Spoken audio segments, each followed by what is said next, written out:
ካሴቱ የተቃጠለው ሻሸመኔ ቅዱስ ሚካኤል ቤተክርስቲያን ነበር። ታስታውሱ ሰዎች፣ ዘመን ጠበቀ፣ እግዚአብሔር ጊዜ ጠበቀ። ሻሸመኔ ለኮሳት። ማንም ሰው አሁን ላይመስለው ይችላል። አንተ ባሪያው እኮ ነኝ፣ አሁን ያ ሁሉ ተረስቶ ተጠቃን እንዲሆነ አንተ ምን አድርገህ ነው ባለማህተሞች የታረዱት? አንተ ምን አድርገህ ነው? ውድ ኢትዮጵያውያኖች፣ አሁን ከዚህ በፊት እንግዲህ መምህር በጋሻው የኛ መምህር ሊቁ የተናገረውን ሰምታችኋል። ከእግዚአብሔር ቃል አንድ ቦታ ላንብብላችሁ። እንዲህ ይላል ማቴዎስ 24:11 ላይ ብዙ ሐሰተኞች ነቢያትም ይነሳሉ፣ ብዙዎችንም ያስታሉ። ከአመፃም ብዛት የተነሳ የብዙ ሰዎች ፍቅር ትቀዘቅዛለች። ብዙዎች ይነሳሉ፣ ብዙ ሐሰተኛ ነቢያት ይነሳሉ። ያዙልኝ። እንደገና ማቴዎስ 24:24 ላይ እንዲህ ይላል የእግዚአብሔር ቃል ሐሰተኞች ክርስቶሶችና ሐሰተኞች ነቢያት ይነሳሉ፣ እስኪያስቱ ድረስ ታላላቅ ምልክትን ድንቅ ነገር ያሳያሉ። ሐሰተኞች ክርስቶሶችና ሐሰተኞች ነቢያት ይነሳሉ፣ ቢቻላቸውስ የተመረጡትን እንኳን እስኪያስቱ ድረስ ታላላቅ ምልክቶችን ድንቅ ያሳያሉ ይላል። ይሄ መጽሐፍ ቅዱስ ነው የሚለው ይህን የሚለው። ውድ ኢትዮጵያውያን ልብ ብላችሁ ስሙኝ። ዛሬ መምህር በጋሻው በኦርቶዶክስ ላይ የተነሳው ምንድን ነው ያለው?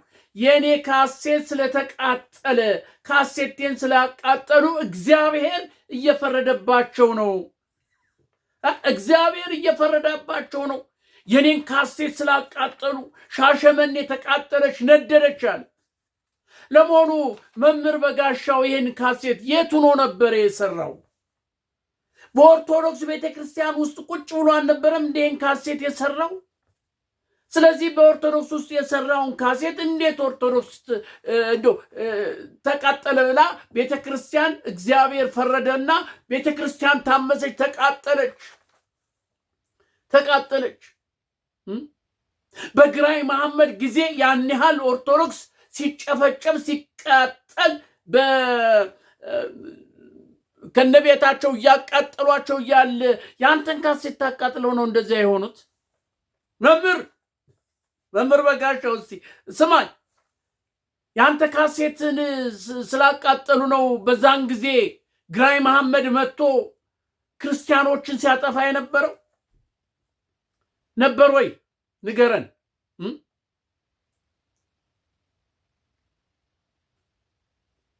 ኦርቶዶክስ እኮ የኢትዮጵያ ሕዝብ ባለውለታ ናት።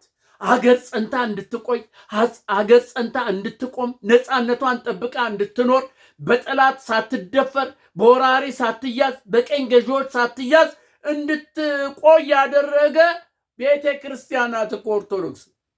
እንዴ አቡነ ጴጥሮስን አስታውሱ እንጂ አቡነ ጴጥሮስን እስቲ እንደው ሌላው ይቅርና አቡነ ጴጥሮስን እስቲ አስቧቸው። ጣሊያን እኮ የገደላቸው ምድሪቱም ህዝቡም አይገዛም ብለው እኮ ስለገዘቱ ነው እኮ። ሀገሬን ለማንም አሳልፌ አልሰጥም ስላሉ እኮ ነው አቡነ ጴጥሮስ የተገደሉት፣ በጣሊያን መርዝ የተገደሉት፣ በጣሊያን ጥይት የተገደሉት። ዛሬ ኦርቶዶክስ በየትኛው ኃጢአቷ ነው? ምን ስላደረገች ነው ይሄ ሁሉ ውርጅብኝ? ይሄ ሁሉ ምን? ያንተን ካሴት ስላቃጠለች ቤተክርስቲያን ነደረች። አሁን በአሩሲ ወደ 35 ኦርቶዶክሳውያን የተገደሉ በአንተ ካሴት ምክንያት ነው። እግዚአብሔር በቃ እንትን አለ፣ ተቆጣ። እግዚአብሔር ከሰማይ ተቆጣ። የመምህር በጋሻውን ካሴት አቃጥላቸዋል ኦርቶዶክስ ብሎ እግዚአብሔር ተቆጣና ይሄው ኦርቶዶክስ ላይ እግዚአብሔር ተነሳ። ቤተ ክርስቲያን እንዲቃጠል እግዚአብሔር አደረገ። የኦርቶዶክስ አማኞች እንዲገደሉ አደረገ እግዚአብሔር። በቁጣ የቁጣ ሰይፉን መዘዘ።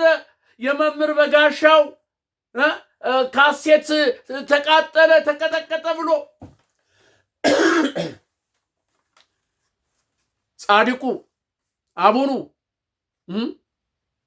በጋሻው እንደና ገብረ መንፈስ ቅዱስ ክንፍ የምታወጣው ለአንተ እግዚአብሔር ተቆርቁሮ ለካሴት ተቆርቁሮ ስንት ዘመን ኢትዮጵያን ጠብቃ ነፃነቷን ጠብቃ ክርስትናን ጠብቃ የኖረችውን ኦርቶዶክስን ቤተክርስቲያን እየተበቀለ ነው። ጊዜ መጣል፣ ጊዜ መጣ። ውድ ኢትዮጵያውያኖች፣ የኦርቶዶክስ ተከታይም ሆነ የፕሮቴስታንት ተከታዮች ልብ ብላችሁ አዳምጡኝ። እንዲያው እውነቱን እንነጋገር፣ እውነቱን እናውጋ ካልን ኦርቶዶክስ ናት ወይስ ጴንጤ ነው እንደ እግዚአብሔር ሐሳብ የሚከተለው የሚሄደው? በተለይ በዚህ ዘመን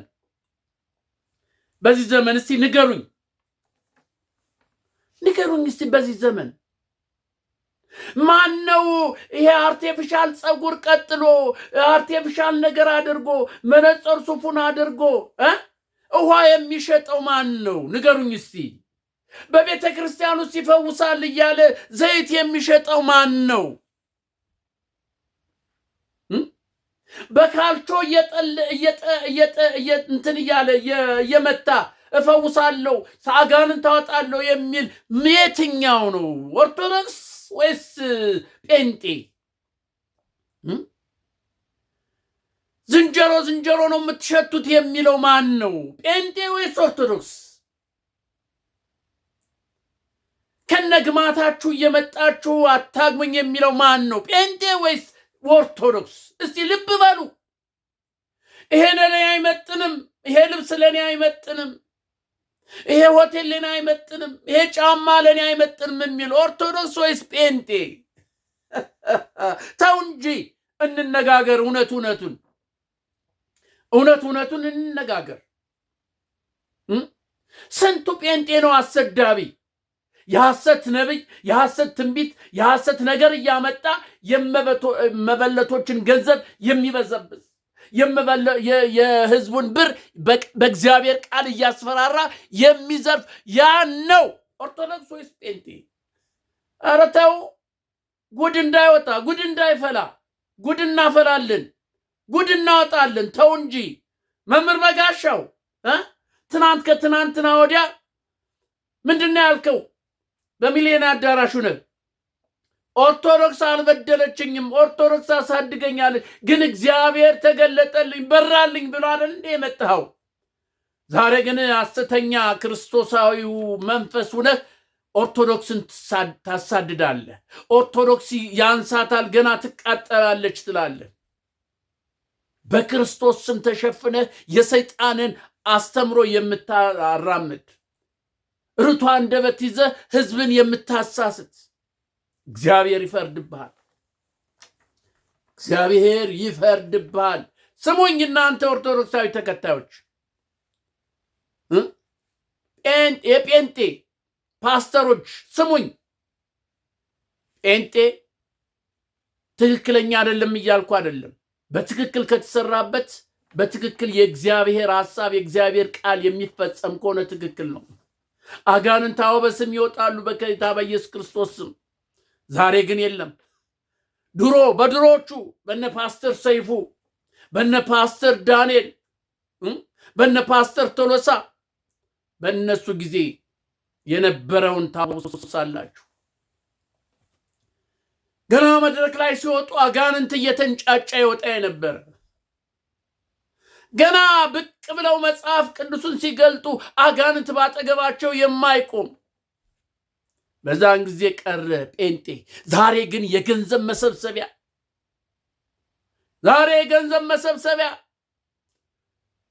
ወንዱ ከረባቱን አሳምሮ ሱፉን ውድ የሆኑ የሆሊውድ ሱፉን ለብሶ በእንደዚህ አድርጉ፣ ለዚህ ነገር ገንዘብ አውጡ እያለ የሚሰበስብ ሴቶችን አርቲፊሻል ጸጉር አድርገው ሊፕስቲካቸውን የጥፍር ቀለማቸውን ተቀብተው እኔ ክርስቲያን ነኝ የሚሉ ማን ነው? ማን ነው? ድሃዎች እንኳን የሚሰባሰቡት እኮ ወደ ኦርቶዶክስ ቤተክርስቲያን እኮ ነው። ድሃዎች የሚሰባሰቡት በልተው የሚያድሩት ቀምሰው የሚያድሩት እኮ በቤተ ክርስቲያን ጥላ ስር ያሉ በቤተ ክርስቲያን ታዛ ስር የወደቁ ለማኞች ድሃዎችን እኮ ምጽዋት የሚሰጥ ኦርቶዶክስ ነው። ስራብ አብልታችሁኛል፣ ስጠማ ጠጥታችሁኛል የሚለው ማንን ይሆን? ለመሆኑ በጴንጤ ቤተክርስቲያን በቸርች አካባቢ አንድ ለማኝ እንኳን ታገኛላችሁ? እኔ ከዚህ ሰርተ ብላ አይደል እንደ የምትሉት? ሰርተ ብላ አይደል እንደ የምትሉት? አናቅም ወይ? አናቅም? ዛሬ አንተ ያቺ ያሳደገችን አገርን ጠብቃ ያቆየችውን ነፃነትን ጠብቃ ያቆየችውን አገር በጠላት ሳትደፈር ነፃነቷን ጠብቃ ያቆየችውን ቤተክርስቲያን ያንሳታል፣ ገና ትቃጠላለች ትላለህ። መምህሩ በጋሻው መምህሩ በኦርቶዶክስ ላይ አወጅክ። አንተ እኮ እኔ እንደምረዳው ከሆነ የኢትዮጵያን ሕዝብ እስልምናን ከክርስትና ጴንጤን ከክርስትና ከኦርቶዶክስ ጋር ልታፋጅ እርስ በርስ ልታጋድል የተነሳህ የሰይጣን መልእክተኛ ነህ። እመነኝ፣ የሰይጣን መልእክተኛ ነህ። የእግዚአብሔር ቃልማ ፍቅርን ነው ስበኩ የሚል ጠላትን እኮ እንደ ራስህ አድርገው ውደድ ነው የሚለው። እንኳንስ ያንተን ካሴት ራስህን እንኳን ቢያቃጥሉ እኮ ይቅር በላቸው ነው ያለ። ጌታ ኢየሱስ ክርስቶስ እኮ በቀራጮችና በአመንዝራዎች ቤት እየሄደ ይበላ ይጠጣ ነበር። እንኳን ሊረግማቸው ይበላ ይጠጣ ነበር። ድንቅና ታምር እኮ ሲያደርግ የነበረው በሴተኛ ዳሪዎች፣ በቀራጮች ቤት፣ በቀራጮች በነ ዘኬዎስ ቤት። ዘኬዎስ ዛሬ ካንተ ጋር ነኝ ቀራጩን ከነ ማርያም ቤት ሄዶ አልዓዛርን ከሙታን ያስነሳው ድንቅ ነገር ያደርግ የነበረው ይሄ ከቀራጮችና ከአመንዝራዎች ጋር አብሮ የሚበላ ብለው አይሁዶች እስከሚከሱት ድረስ ለሞት የሚያበቃውን ነገር እስከሚጎሰቁት ድረስ እኮ የሚሄደው እኮ ከቀራጮችና ከአመንዝራዎች ጋር ነበር። አንተ ግን ጻድቅ ክንፍ ያወጣ ጻድቅ ነህ። ጌታ እግዚአብሔር ያንተ ካሴት ስለተቃጠለ ሊበቀል በኦርቶዶክስ ላይ ተነሳ። ዛሬ በአሩሲ አሁን እየሆነ ያለው ወደ 35 ኦርቶዶክሳውያን ተከታዮች የታረዱት በአንተ ካሴት ምክንያት ነው። በአንተ ካሴት ምክንያት ነው የታረዱት። አቤት አቤት አቤት! ጻድቁ እግዚአብሔር ይፈርድብሃል። መምህር በጋሻው መምህር አይደል አንተ፣ የአጋንንት የሰይጣን መልእክተኛ፣ የበግ ለምድ የለበስክ የክርስቲያንን ልብስ የለበስክ ውስጥ ግን ሾህ ውስጥ ግን ጨለማ የሆንክ ህዝብን ከህዝብ የምታጣላ ቤተክርስቲያን እንድትነድ ቤተክርስቲያን እንድትቃጠል የምታደርግ ሐሳብ መሲነህ። እመነኝ፣ ዋጋ ትከፍልበታለህ። ዋጋ ትከፍላለህ። እመነኝ በጋሻው። ከትናንትና ወዲያ ምን ስትል ነበር? ኦርቶዶክስ አልበደለችኝም፣ ያሰማረችኝ ያሳደገችኝ ናት፣ እግዚአብሔር ጠርቶኝ ነው ከዚያ የወጣሁ እያልክ ስትል ነበር። ዛሬ ግን ካሴቴ ስለተቃጠለ በኦርቶዶክስ ላይ ፍርድ መጣ። እግዚአብሔር በቀልን አመጣ። ገና ያርዳቸዋል፣ ገና ይጨፈጭፋቸዋል እያልክ እኮ ህዝብን እያነሳሳ ነው። ለመሆኑ ኦርቶዶክስ ዝም የሚል ይመስልሃል? የኦርቶዶክስ እምነት ተከታዮች ዝም የሚሉ ይመስላል? ዛሬ አንተ ጴንጤ ምናምን የምትለው እኮ እግዚአብሔር ኦርቶዶክስ እኮ ክርስትናን ስላቆየች ነው። በነግራይ መሐመድ ጊዜ እየታረዱ ቤተክርስቲያን እየተቃጠለች ቤተክርስቲያንን አጽንተው ያቆዩ፣ አገርን አጽንተው ያቆዩ፣ ክርስትናን አጽንተው ያቆዩ የኦርቶዶክስ ቤተክርስቲያን እኮ ናት። ያ ተረሳና ዛሬ በኦርቶዶክስ ላይ ኦርቶዶክስ ፓጋኖች ናቸው፣ አልዳኑ። አንተ ነውና የዳንከው፣ እያየን እኮ ነው ዳንክ።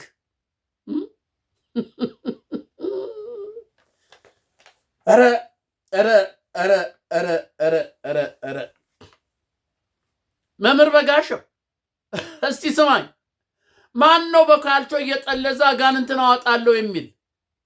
ማን ነው ንገረኝ እስቲ። ማን ነው ይፈውሳል እያለ ውሃ የሚሸጥ? ማን ነው ይፈውሳል እያለ ዘይት የሚሸጥ? የላቡን ይሄ ቆሻሻ ጥራጊውን የላቡን ጥራጊ ይሄ ፈውስ ይሆናል እያለ የሚሸጥ ማን ነው? ህዝብን የሚያታልል በእግዚአብሔር ቃል ማን ነው? ማን ነው ንገረኝ እስቲ። ማን ነው? ማን ነው? ተው እንጂ እንነጋገር። ተው። ኦርቶዶክስ እኮ እምነት በነፃ ነው የምትሰጠው፣ ጸበል በነፃ ነው የምትረጨው። የኦርቶዶክስ ቤተክርስቲያን እኮ እግራቸውን ጠብቀው ለአለባበሳቸውን አስተካክለው ወደ ቤተክርስቲያን ሄደው የሚጸልዩ እውነተኛ ክርስቲያኖች እኮ ናቸው። ራቁታቸውን እኮ አይሄዱም ቤተክርስቲያን ውስጥ። አርቴፊሻል አንጠልጥለው እኮ አድርገው አይሄዱም ቤተክርስቲያን ውስጥ። ሽቶ ምናምናቸውን ተቀባብተው አይሄዱም እኮ ቤተክርስቲያን ውስጥ። አጫጭር ልብስታቸውን ደረታቸውን ገልብጠው እኮ ኦርቶዶክስ ቤተክርስቲያን ውስጥ አይሄዱም።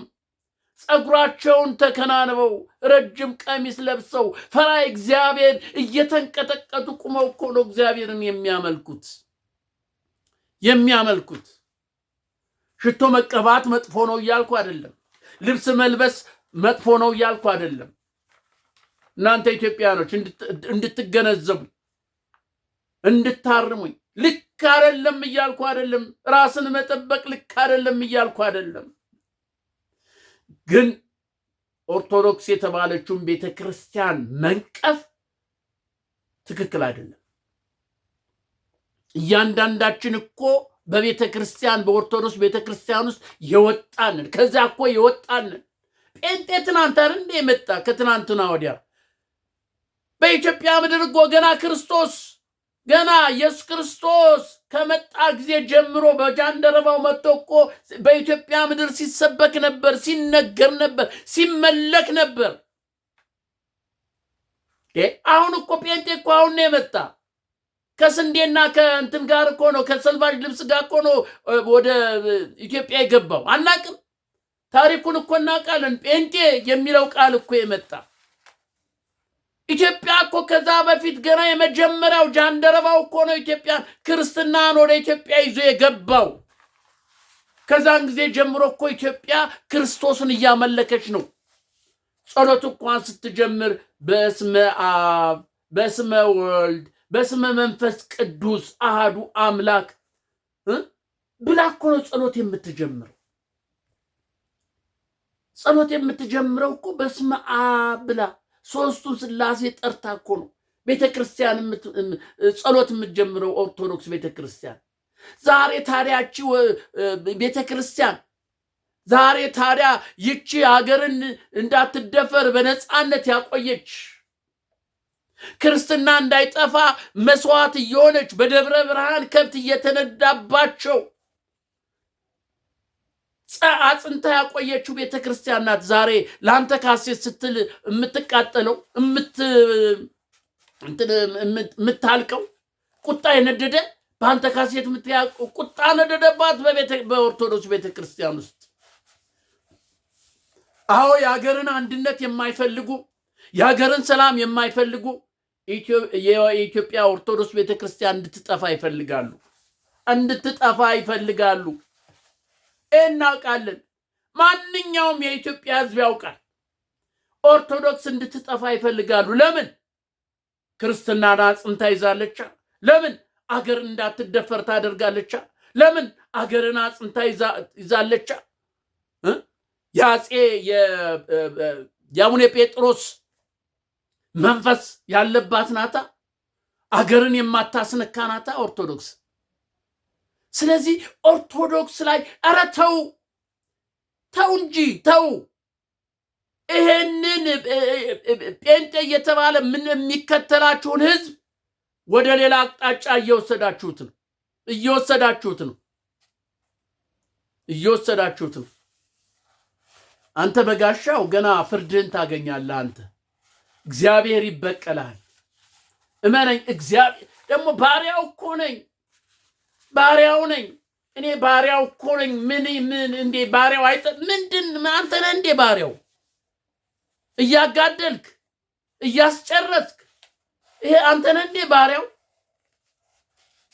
የእግዚአብሔር ባሪያዎችማ እናውቃቸዋለን እኮ ሽንጣቸውን ገትረው ለድሆች የሚከረከሩ፣ ኃጢአተኞችን የሚያቅፉ፣ ይቅር የሚሉ፣ እየተገረፉ ይቅር የሚሉ፣ እየተበደሉ ይቅር የሚሉ። ያ ነው ክርስትና የምናውቀው እኛ። ክርስትናን የምናውቀው ያ ነው እንጂ እኔ እንደዚህ ስለሆንኩኝ በዚህ ምክንያት ተው እንጂ ተው። ኧረ ተው። ያዝ አድርገው፣ ፍሬኑን ያዝ አድርገው። አወዳደቅህ የከፋ ነው የሚሆነው። እግዚአብሔር ሲፈርድ ያውቅበታል። አይምሰልህ። አንደበት ኖሮህ የእግዚአብሔርን መጽሐፍ ቅዱስ ጠቅሰህ ስለተናገርክ የእግዚአብሔር መቅሰፍት አያገኝህም ማለት አይደለም። ያገኝሃል። ተው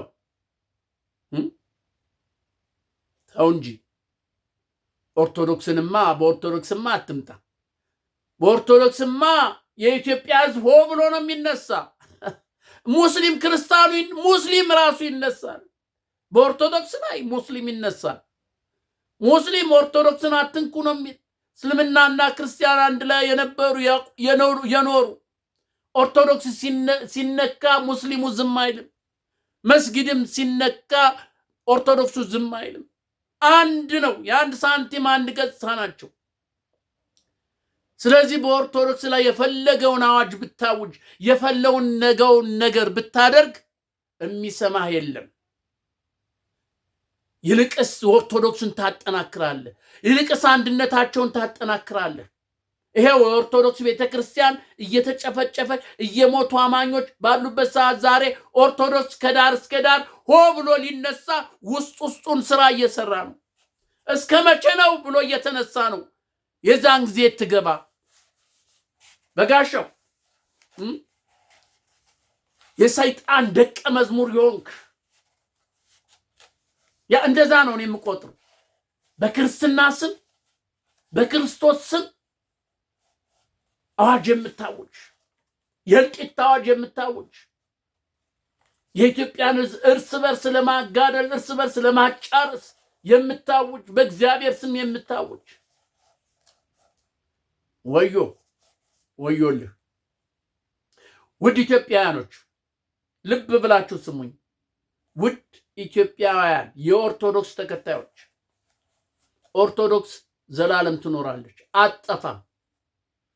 ክርስትና ወደ ኢትዮጵያ እንዲመጣ ያደረገች ኦርቶዶክስ ናት። ኦርቶዶክስ ክርስትናን ጠብቃ ስንት ሺህ ዘመን የተቀመጠች ኦርቶዶክስ ናት። እግዚአብሔር ባለዕዳ አይደለም። ውለታዋን የኦርቶዶክስን ውለታ አይተውም፣ አይረሳም። ኦርቶዶክስ አትረሳም፣ የምትረሳ አይደለችም። ይሄ እንደዚህ ነው የራሱ ይሄ ባመኑበት ነው፣ ሁሉም ባመነበት ነው የሚሄድ። መጽሐፍ ቅዱስ ሰው በተረዳበት ይመላለስ ነው የሚለው። ኦርቶዶክስም ራሷ እድንበታለሁ ክርስቶስን ይዤበታለሁ ያለችውን አብ ወልድ መንፈስ ቅዱስ ሦስቱ ሥላሴ ይዛ እየሄደች ነው። እንግዲህ ምን አይድኑም። ኦርቶዶክስ ፓጋን ናቸው። ሃይማኖት እንደዚህ አቤት አንተ ነህ ዳንከው በጸሎት ርዝማን ዘይት የምትሸጥ በእግዚአብሔር ቃል እያስፈራራ ገንዘብ የምትሰበስብ የውሸት ትንቢት እያመጣ የምትናገር አንተ ነህ የምትጸድቀው። ጸዳቂው አንተ ነህ። አንተ ነህ። ፍርድ የእግዚአብሔር ነው። ፈራጅ ማን ያደረገ? ግን ከተግባሩ ከቃሉ አንጻር ስናይ እንደ እግዚአብሔር ሐሳብ ትመላለሳለች፣ ትሄዳለች ብለን መገመት የምንችለው ኦርቶዶክስን ነው። ማየት የምንችለው ኦርቶዶክስን ነው። ዛሬ ጴንጤ ከአንዱ ወደ አንዱ ከአንዱ ቸርች ወደ አንዱ ቸርች የሚባክነው የሚሮጠው ምን ስለሆነ ነው? ስለዳነ ነው? ስለረካ ነው? የረካማ የዳነ አንድ ቦታ ረግ ብሎ ባለበት ክርስቶስን ያመልካል። ከዚህም ከዛም ቢመጣበት ያም እንደዚህ ነው ይሄም እንደዚህ ነው ቢለው አይንከራተትም፣ አይቅበዘበዝም። ምን ለማግኘት ነው የሚቅበዘበዘው? ሆይታ፣ ጫጫታ። ይሄ ነው ክርስትና? ክርስትና ይሄ ነው ወይ? ክርስትና ይሄ ነው? ማዕበል ሲመጣ የቀዘቀዘ ሲመስል ወደዛ ወደዚህ ከዛ ወደዚህ የሚራወጠው የሚቀለዋወጠው ያም ተነስቶ 5-6 ሰው ተነስቶ እኔ ፓስተር ነኝ እንዲህ ነኝ የሚለው እውነት እግዚአብሔር ማምለክ ነው? ማምለክ ነው ወይ? ንገሩኝ እናንተ ጴንጤዎች፣ ሐሰተኛ ጴንጤዎች። እውነተኛ የሆኑ ጴንጤዎች የለም እያልኩ አይደለም። ትክክል እግዚአብሔርን የሚያመልኩ ትክክለኛ እግዚአብሔርን ቃል የሚሰብኩ እንደ እግዚአብሔር ሐሳብና ዕቅድ የሚሄዱ እጅ እየጫኑ እየገፈተሩ የማይጥሉ በካልቾ እየጠለዙ የማይጥሉ አንገትን ቆልምመው የማይደፍቁ ጴንጤ አማኞች አገልጋዮች የሉም እያልኩ አይደለም። አሉ፣ ጥቂት አሉ። የድሮዎችን የመሰሉ ጥቂት እንደነ ፓስተር ሰይፉ እንደነ ፓስተር ቶሎሳ እንደነ ፓስተር ዳንኤል መኮንን የመሳሰሉ አሉ፣ ነበሩ፣ አሉ። ጥቂቶች አሉ። አሁንም ርዝራዣቸው አሉ። ሌላው እኮ ስብከቱም ውጥረቱም ሁለመናው ሁሉ ነገር የገንዘብ ማከማቻ የገንዘብ መሰብሰቢያ ነው። ተው እንነጋገር። ተው ሚስጥሩን አናውጣው። በጴንጤ ውስጥ ያለው ሚስጥር አናውጣው፣ አንዘግዝገው። ተውን። ኦርቶዶክስን አትንኩ። መምህር በጋሻው ኦርቶዶክስን አትንካ። የወለደችህ አንተ እዚህ ቆመ ዛሬ ክርስቶስ ኢየሱስ እንድትል ያደረገችህ ኦርቶዶክስ በመኖሯ ነው። እስካሁን ድረስ እኮ ኦርቶዶክስ ባትኖር ኢትዮጵያ እንደ ግብፅ የእስልምና ሃይማኖት ተከታይ ነበር የምትሆነው። የእስልምና ሀገር፣ የእስላም ሀገር፣ የእስልምና ተከታይ ሀገር ነበር እኮ የምትሆነው እንደ ግብፅ። የግብፅን ታሪክ አታውቅም እንዴ? ግብፅ እኮ ክርስትና የነበረች በክርስቲያን በኢየሱስ ክርስቶስ የምታምን ክርስቲያን የነበረች ሀገር እኮ ናት። ግን ቀስ በቀስ እየተሸረሸረች ዛሬ የእስላም ሀገር ሆነች፣ የሙስሊም ሀገር ሆናለች። ኢትዮጵያም እንደዛ ነበር የምትሆነው። ኢትዮጵያም እንደዛ ነበር የምትሆነው። እነ ግራኝ መሐመድ እኮ ሲመጡ ሙስሊም ለማድረግ ነበር፣ የእስልምና ሃይማኖት ተከታይ ለማድረግ ነበር።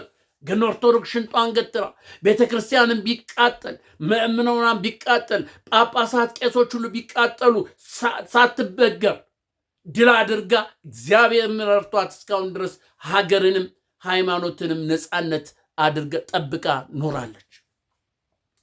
ስለዚህ እነ መምህር በጋሻው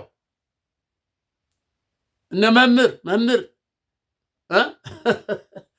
መምህር በአንተ ምክንያት እግዚአብሔር ቁጣ ነደደ በመብረቅ። በቃ ይሄው ባሩሲ በተለያየ ሀገር ክርስቲያኖች የሚጨፈጨፉት በአንተ ካሴት ምክንያት። አቤት አቤት! እንዴት አይነት ጻድቅ ሰው! እንዴት አይነት ባካችሁ! እግዚአብሔር እንዴት ደረሰልህ! አቤት አቤት አቤት! እናንተ የኦርቶዶክስ አማኞች ይሄው በመምህር ጋሻው ካሴት መቃጠል ምክንያት ማት መጣባችሁ። እንግዲህ ሂዱና እግሩ ስር ተደፏ፣ ይቅር በለን በሉ ኦርቶዶክሶች።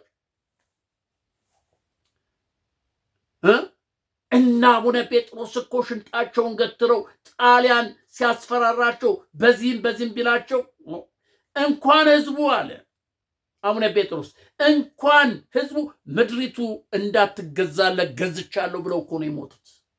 እንኳን ህዝቡ ሜዳ ተራራው ሸንተረሩ ወንዙ ውሃው ሜዳው፣ ምድሪቱ፣ የኢትዮጵያ ምድር ለጣሊያን እንዳትገዛ ሾቱን ብለው እኮ ነው ገዝተው የሞቱት።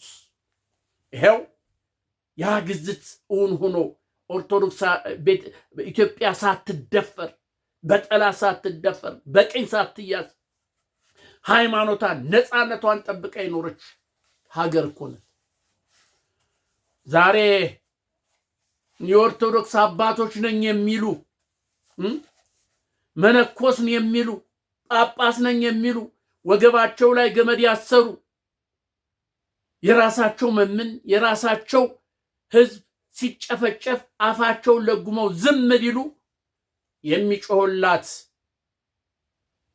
ለኦርቶዶክስ የሚጮህ ለኦርቶዶክስ የሚያነባ ልጆች አሏት።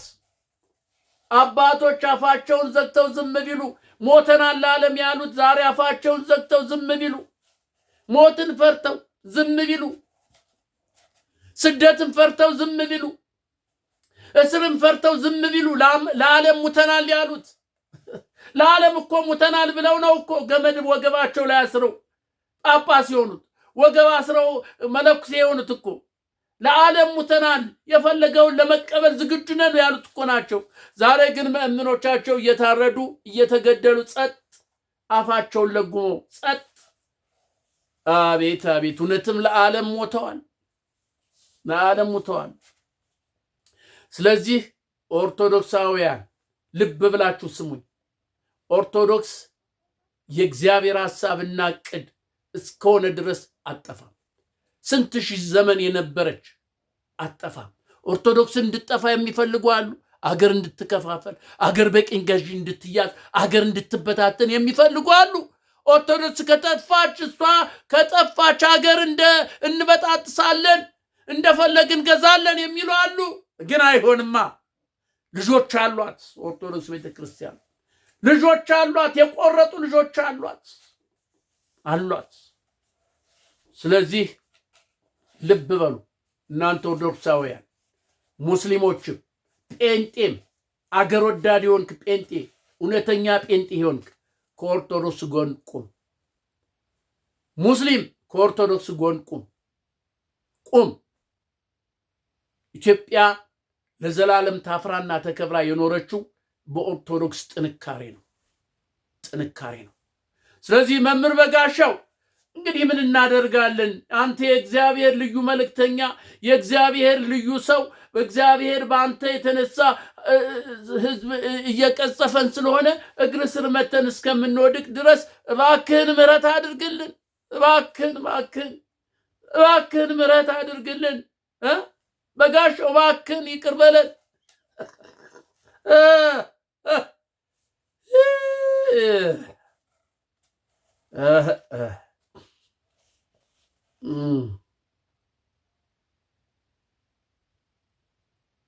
ልብ በሉ። የመጨረሻ አንድ ነገር ልናገር። ማንም እስቲ ጴንጤ ሆኑ ኦርቶዶክስ ሆኑ ልብ ብላችሁ አዳምጡ። የሐሰት ትንቢት እያመጣ ስም ከናያት እየጠቀሰ በጓዳ ያለውን ይሄን የበላኸው ይሄን የጠጣኸው እያለ ይሄን የለበስከው እያለ ይሄ ተደግሞብሃል እያለ ገንዘብን የሚበላ ዘይት የሚሸጥ ማን ነው? ላቡን እንደዚህ ጠርጎ ፎጣ የሚሸጥ ማን ነው? የእግሩን ትቢያ የሚሸጥ ማን ነው? ጴንጤ ነው ወይስ ኦርቶዶክስ?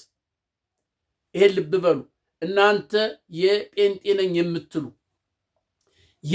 የጥንቆላ መንፈስ ያለባቸውን እንደ ጠንቋይ ነው፣ ወደ ጠንቆላ ነው፣ ጠንቋይ ነው ይሄ የሚለው እንደ ጥንቆላ የጥንቆላ መንፈስ ያለባችሁ ግር ብላችሁ ትንቢት ሲናገር ግር ብላችሁ የምትሄዱ ለኔ ምን ሲጠንቁልልኝ የምትሉ ተጠንቀቁ።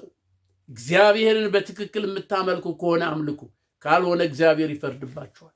ምንም የምሕረት አምላክ ከሆነ ተናግሮ ጸጥ የሚልበት ጊዜ አለ። እግዚአብሔር ይናገራል፣ መጨረሻ ግን የበቀል ጅራፉን ይመጣል። የእግዚአብሔር ቁጣ ይመጣል። የዛን ጊዜ ማን ይሆን የእግዚአብሔርን ቁጣ የሚያበርደው? ማን ይሆን?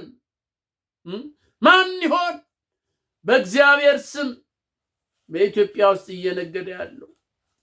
እንደ እግዚአብሔር እንደ ኦርቶዶክስ ጸላይነት እንደ ኢትዮጵያውያን ጸላይነት እንደ ጴንጤ ጸላይነት ምድራችን በዚህ ሰዓት እንደዚህ ትሆን ነበር። እርስ በርስ እንተላለቅ ነበር። እውነት ነበር ወይ? እስቲ ልጠይቃችሁ፣ ነበር ወይ?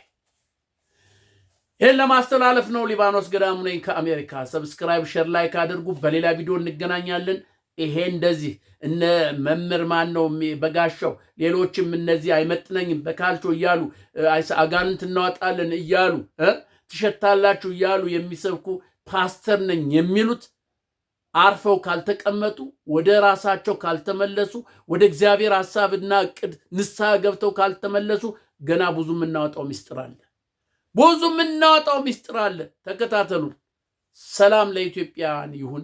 ሰላም ለኦርቶዶክስ ይሁን። ሰላም ትክክለኛ እግዚአብሔርን ለሚያመልኩ ጴንጤም ኦርቶዶክስም ይሁን። አሜን።